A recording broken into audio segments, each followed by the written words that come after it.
Welcome to Pratap classes. दोस्तों, Pratap classes के YouTube channel पर आपका स्वागत है। तो आज का अपना टारगेट है राजस्थान पुलिस 2024 के अंदर अपना जीके का टॉपिक रहेगा और वो है भारत की प्रमुख जनगणना। और जनगणना से दो क्वेश्चन एग्जाम के अंदर पक्के ही टपकने वाले हैं। पीछे का एग्जाम हुआ था, मैंने देख लिया, उसके अंदर जो प्रत्येक चरण में एग्जाम हुआ है ना, लगभग 2 क्वेश्चन प्रत्येक पारी में से एग्जाम में पूछा गया है। और यहीं से मैं आज आपके लिए भारत की प्रमुख जनगणना करवाने वाला हूं। और 2011 की जो जनगणना ना, उसी के अकॉर्डिंग ही एग्जाम के अंदर क्वेश्चन आएगा और वही तरह मैं आपके लिए एग्जाम के लिए लेकर आया हूं। तो सारे विद्यार्थी एक बार सेशन को लाइक शेयर करेंगे और जो साथी हमारे चैनल पर नहीं है तो जरूर आप उनको सब्सक्राइब करें और इसके पास लगे बेल आइकन का घंटा दबाएं ताकि हम जैसे वीडियो अपलोड करें उसका नोटिफिकेशन आप तक पहुंच जाएगा। तो स्टार्ट करते हैं भारत की प्रमुख जनगणना। सबसे पहले आपको पता होना चाहिए कि विश्व जनसंख्या दिवस कब मनाया जाता है। तो 11 जुलाई को याद रखना है आपको। हो सकता है एग्जाम के अंदर ये भी आ सकता है। तो विश्व जनसंख्या दिवस कब मनाया जाता है? 11 जुलाई को बनाया जाता है। जनगणना 2011 देश की 15वीं और ये स्वतंत्र भारत की 7वीं जनगणना है। और 2011 वाली जो जनगणना हुई थी ना, उसके अंदर देश की ये 15वीं जनगणना है। अगर स्वतंत्र भारत की पूछे तो ये 7वीं जनगणना है। अब तो आपको पता है भारत के अंदर सबसे ज़्यादा जनसंख्या होगी ना, भारत सबसे टॉप पर आ गया अब जनसंख्या में। आज़ाद भारत की पहली जनगणना कब हुई थी? 1951 के अंदर आज़ाद हुआ था ना भारत। उसके बाद में पहली बार जनगणना हुई थी 1951 के अंदर। भारत में पहली बार विधिवत जनगणना 1872 के समय लॉर्ड मेयो के समय हुई थी। भारत के अंदर आपसे पूछे कि भारत के अंदर पहली बार जो विधिवत जनगणना कब हुई थी, तो वो 1872 के अंदर हुई थी। किसके शासनकाल में? लॉर्ड मेयो के समय हुई थी। भारत में नियमित जनगणना की शुरुआत 1881 में हुई थी, तो लॉर्ड रिपन के समय। अगर सीधा ही आपसे पूछ ले भारत में पहली बार जनगणना कब हुई? 1872 में। अगर आपसे पूछे भारत में नियमित जनगणना की शुरुआत कब से हुई, तो ये 1881 के समय हुई थी। किसके समय? लॉर्ड रिपन के समय। भारतीय जनसंख्या का महाविभाजन वर्ष कब हुआ? तो 1921 के अंदर हुआ था। भारतीय जनसंख्या का महाविभाजन वर्ष कब हुआ? 1921 के अंदर हुआ था। भारतीय जनसंख्या का लघु विभाजन वर्ष 1951 में हुआ था। देखो, अब देखो 1921 में तो मैंने बताया था भारतीय जनसंख्या का महाविभाजन, और लघु विभाजन पूछे तो 1951। विश्व की जनसंख्या में भारत की हिस्सेदारी 17.5% है। अब तो कुछ मुझे लगता है ज़्यादा ही होगी, क्योंकि चीन को पछाड़कर भारत जनसंख्या के अंदर सबसे टॉप पर आ गया। लेकिन एग्जाम के अंदर 2011 की जनगणना के अनुसार ही क्वेश्चन आएगा, क्योंकि नई जनगणना तो अभी हुई नहीं है, तब पता नहीं लगेगा।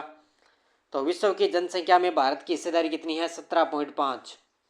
भारत में पुरुषों की जनसंख्या 62.31 करोड़ यानी कि 51.47% है। ये प्रतिशत वाला एग्जाम में आ सकता है कि भारत में पुरुषों की जनसंख्या का कितना प्रतिशत है, तो 51.47% है। और महिलाओं की जनसंख्या 58.74 करोड़ 48.53%। ये प्रतिशत आपको याद रखने। पुरुषों का है 51.47 और महिला का है 48.53। सर्वाधिक जनसंख्या वाला राज्य है उत्तर प्रदेश, 19.98 करोड़ की जनसंख्या है। और न्यूनतम जनसंख्या वाला राज्य है सिक्किम, जहाँ की है 6.10 लाख है जनसंख्या है। तो याद रखना सबसे ज़्यादा जिले भी कहाँ पर है? उत्तर प्रदेश के अंदर है सबसे ज़्यादा, और जनसंख्या भी सबसे ज़्यादा कहाँ पर है? उत्तर प्रदेश के अंदर। इसके बाद में न्यूनतम साक्षरता वाला केंद्र शासित प्रदेश है दादरा व नागर हवेली। अब कुछ केंद्र शासित प्रदेश भी मैं आपको बताऊंगा। तो न्यूनतम साक्षरता वाला केंद्र शासित प्रदेश कौन सा है? दादरा व नगर हवेली। सर्वाधिक साक्षरता वाला केंद्र शासित प्रदेश लक्षद्वीप। तो न्यूनतम किस में है? दादरा नगर हवेली। सर्वाधिक कहाँ पर है? लक्षद्वीप के अंदर। न्यूनतम जनसंख्या घनत्व वाला केंद्र शासित प्रदेश है अंडमान, जहाँ पर 46 वर्ग किलोमीटर के अंदर जनसंख्या घनत्व है। कहाँ पर है? अंडमान निकोबार।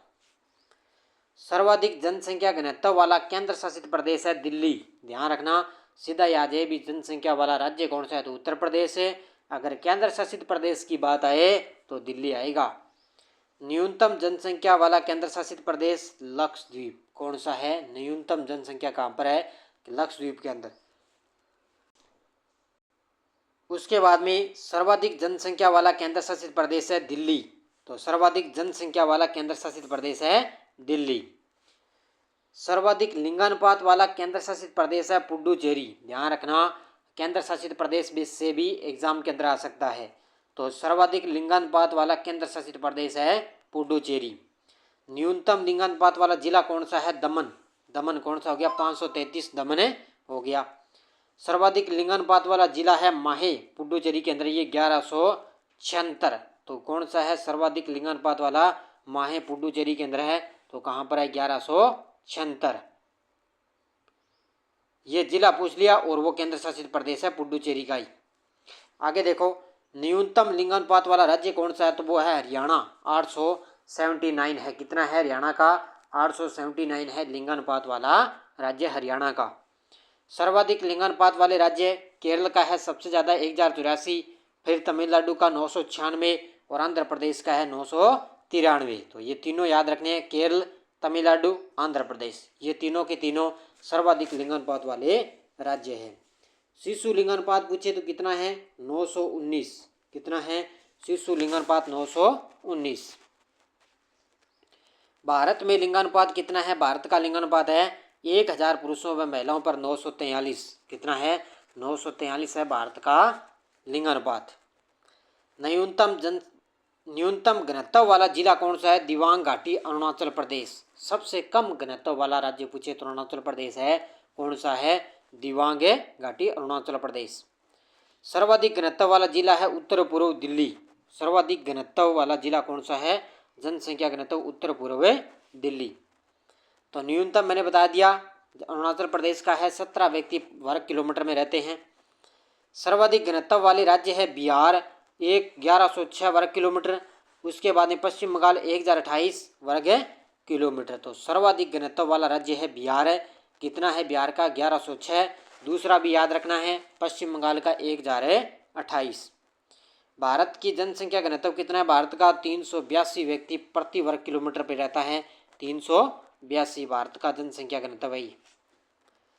न्यूनतम साक्षरता दर वाला जिला अलीराजपुरा मध्य प्रदेश के अंदर है। न्यूनतम साक्षरता दर वाला जिला है अलीराजपुरा मध्य प्रदेश में।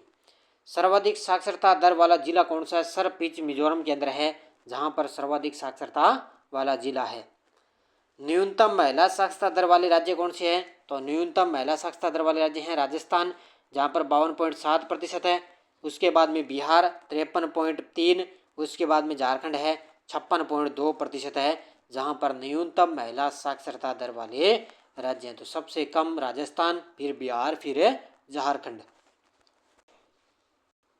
ये क्रम आपको याद रखना है। उसके बाद में देखो, न्यूनतम पुरुष साक्षरता दर वाले राज्य हैं बिहार 73.4, फिर अरुणाचल प्रदेश 73.7, फिर आंध्र प्रदेश 75.6। इसने पूछा क्या है? न्यूनतम पुरुष साक्षरता। न्यूनतम पुरुष साक्षरता सबसे कम किसकी है? बिहार की। उसके बाद में अरुणाचल प्रदेश, फिर है आंध्र प्रदेश। न्यूनतम साक्षरता दर वाले राज्य बिहार, अरुणाचल प्रदेश, राजस्थान। ये दोबारा क्रम आ गया इसका, ठीक है। ये पुरुष साक्षरता होगी और ये सीधी साक्षरता होगी बिहार, अरुणाचल प्रदेश, राजस्थान। उसके बाद में सर्वाधिक महिला साक्षरता दर वाले राज्य केरल का है सबसे ज़्यादा, सर्वाधिक साक्षरता है 92.0। उसके बाद मिजोरम की है 89.4%। तो सर्वाधिक महिला साक्षरता दर वाले राज्य केरल है और उसके बाद में मिजोरम। सर्वाधिक पुरुष साक्षरता दर वाले राज्य केरल है। सर्वाधिक पुरुष साक्षरता दर वाला राज्य कौन सा है? केरल है। उसके बाद में भी मिजोरम का है। तो केरल का कितना है? 96.0% है। और वैसे सीधा ही पूछे तो 92.0%। सर्वाधिक साक्षरता दर वाले राज्य केरल का 93.99, मिजोरम का 91.91। याद रखने। महिला साक्षरता दर कितनी है? 65.46% है। ध्यान रखना, महिला साक्षरता दर है। और पुरुष कितनी है? 82.14। ये क्रम आ सकता है। महिला की है 65.46 और पुरुष कितने हैं? 82.14। भारत की साक्षरता दर कितनी है? 74.0। अधिक जिलों वाला राज्य कौन सा है? उत्तर प्रदेश। और सर्वाधिक जनसंख्या वाला राज्य भी उत्तर प्रदेश है। न्यूनतम जनसंख्या वाला जिला दिबांग घाटी अरुणाचल प्रदेश है, वो न्यूनतम जनसंख्या वाला जिला। ये याद रखना भी।